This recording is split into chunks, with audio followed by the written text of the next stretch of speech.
ito guys, habang nakaduyan tayo doon, ay narinig tayong kumalabog na may nalaglag na mangga. Tingnan natin kung sira siya. Ayan, bibigyan natin sa mga alaga. Ayan, ito ang laki guys, umaayos siya, ang laki, umaayos siya. Nabulat tayo habang nakaduyan tayo ay kumalabog. Hinog na siya. May ibang ano dito, nagkakandalaglagan, pulot natin. Hindi naman kasi masasayang. Kapag maayos pa siya, pwede nating meriendahin. Kapag naman sira siya, ayun, diretso sa mga alaga natin, kambing, baboy, ayan, paborito nila yan. Ito, ayan, bali nakatatlo tayo. Yung dalawa, ayan, bigay na lang natin sa baboy. Ayan. Medyo malakas kasi yung hangin, ayan, nakikita nyo. Ayan, nalalaglag yung mga mangga. Dang, mangga. Bigay mo kay Terry itong dalawa. Itong isa, tignan mo, mukhang maayos pa. Ito yung anak natin, nagpapainom ng alaga niyang baboy. Ito kasi nabasag, bigay mo na lang kay Terry. Ayan yung ating farm girl.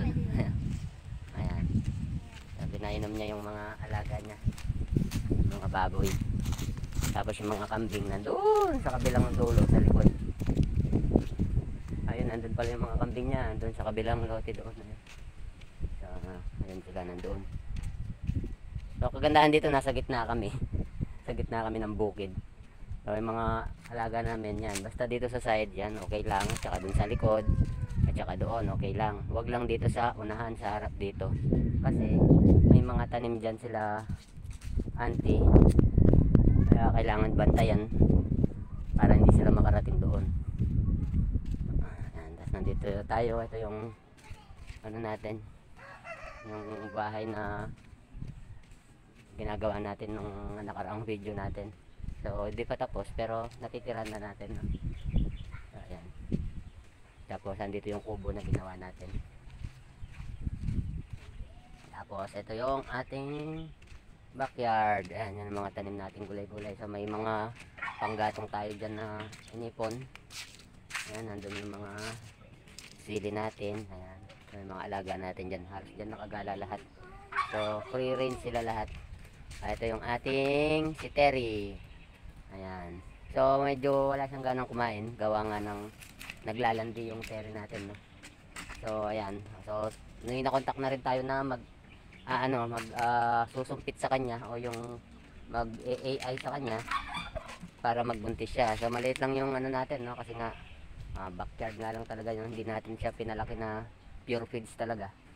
Ayan. Sinanay natin sila na kung ano lang yung makain talaga dito na nakukuha natin sa bukid.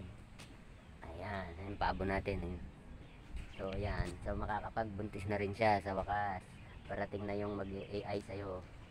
So ayan, mamaya papakita namin sa inyo kung paano nila gagawin yung pag-AI, no? Kasi first time din natin makakakita na actual. So may nanood na din tayo paano gawin yon. So iba rin yung makikita natin actual para sa mga susunod.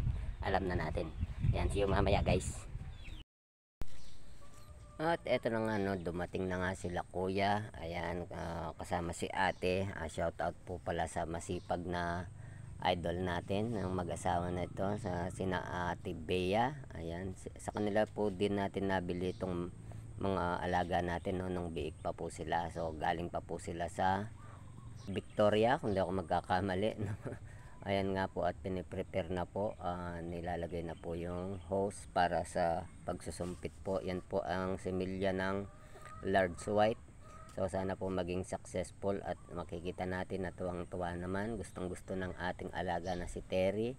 Ayan, na makakapagbuntis na rin siya sa wakas. Ayan, sana po is matsambahan natin, no? Hindi na natin uulitin yung pagsusumpit sa kanya. Sana one time makuha na natin. At ayan nga po, no, nilalagay pa nga po ni kuya dahan-dahan yung similya ng large white. Hopefully, no, sana kahit makailang babies lang siya. Ayan, habang inaano nga ni kuya, inuubos yung similya. Ayan, medyo tinatanong-tanong ko nga po siya dyan, no, kung ano yung mga dapat gawin at saka hindi dapat gawin pag malapit na siyang manganak o habang nagbubuntis pa lang siya hanggang sa makapanganak siya, no. So napakatyaga nga dito ni kuya.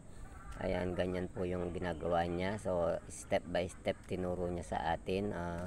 Para sa susunod na mga pag-AI is bibili na lang po tayo ng similya, or pwede rin namang kontakin din po natin sila, no. Napakabait nga po yan, no. So talagang pinabayad lang yung similya, tapos from Victoria hanggang dito is nagpa-additional lang sila ng panggasolina. So hindi na sila naghingi ng service fee o other expenses pa, no. Talagang yung hiningi lang nila is yung talagang gasolina for transpo. Ito nga pala yung page ni Madam, no, o yung ginagamit niyang Facebook. Ayan. So sa mga willing o sa mga gustong makaabil sa kanya ng mga biik, baboy, ayan, no. Napaka legit seller ni Ma'am, no. At saka may after sales pa talaga sa lahat ng mga tanong mo, sasagutin ka ni Madam. Yan po siya. At balik tayo dito kay Terry, no. Kahit first time pa lang niyang masumpitan is talagang gustong gusto niya, o hinihintay din niyang maubos yung semilya na inilalagay sa kanya. Halos abutin na nga tayo ng padilim dito, no. At nga pala, bago magpunta dito sila kuya, sisilip daw siya sa mga available nating sisiw. Kaya ayan, may dala siya ng sarili niya na lalagyan at pinapakita ng anak natin na si Dangdang yung mga sisiw na available dyan. So meron kaming available dyan na iba-ibang breed ang inahin, no, pero ang tatay nila is isa lang. Kumbaga isang rooster lang yung naglahi sa kanila, yung ating rooster na Brahma. Yan nga, makikita nyo may black, may white na sisiw, may brown. So iba-iba kasi yung nanay, no. Yung mga breed ng nanay na available natin dyan is mayroon tayong Black Astrolorp, meron tayong Rhode Island Red, meron tayong mga may dalawang asil. So basta rumble na yan sila sa pugaran, no. Pero lahat naman halos fertile, na pipisa naman lahat. So makikita nyo dyan yung mga ibang sisiw ay may mga balahibo din sa paa, no. Kaya gustong nga ni kuya, no, halos pinakyaw na niya yung mga sisiw natin, pati nga yung mga nasa likod. Ayan, yung nilimliman ng asil natin. Ayan yung mga, yan yung mga week old, no. Yung kanina sa cage kaninang pinakita kanina, yun ang mga nilimliman ni Hana. So yun naman, mga 2 days old pa lang sila, pero nagustuhan din ni kuya, kaya kukunin din niya. Halos lahat ng sisiw natin na available na week old at saka 2 days old is kukunin niya lahat, no, para may maalagaan daw siya doon. Kakita kasi niya yung mga manok natin is malalaki din. Kahit mga free range lang talaga sila, hindi natin sila talaga ginagastusan ng malaki sa pagpapakain, pero magagandang alagaan din, no, matitibay din sa sakit. Talagang sariling sikap lang nilang kumakain dito. Kung minsan lang nakakabili tayo ng feed, sinahalo natin sa mga tinadtad na sahan ng saging, mga kangkong at iba-iba pang ano. Talagang malawak naman yung lupa dito, so talagang nakakapagkahig sila.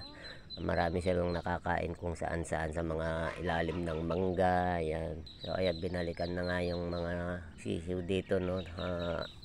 Ilalagay na lahat sa kahon. So hindi na natin pinress yung talagang ano si kuya, no. Kaya nga nung narinig niya yung presyo ng pagkabigay nating sisiw is wala nang tawad-tawad, kasi alam niya mismo na sobrang napakamura nating ibinigay, no.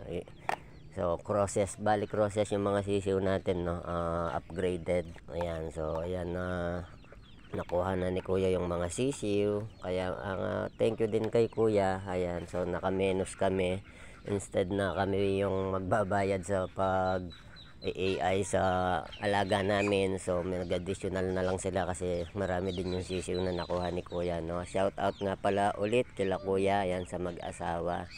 Ayan, ingat kayo lagi sa biyahe. At yun muna ang video natin for today, mga ka-backyard, mga ka-farm life. Happy farming po everyone. Bye bye.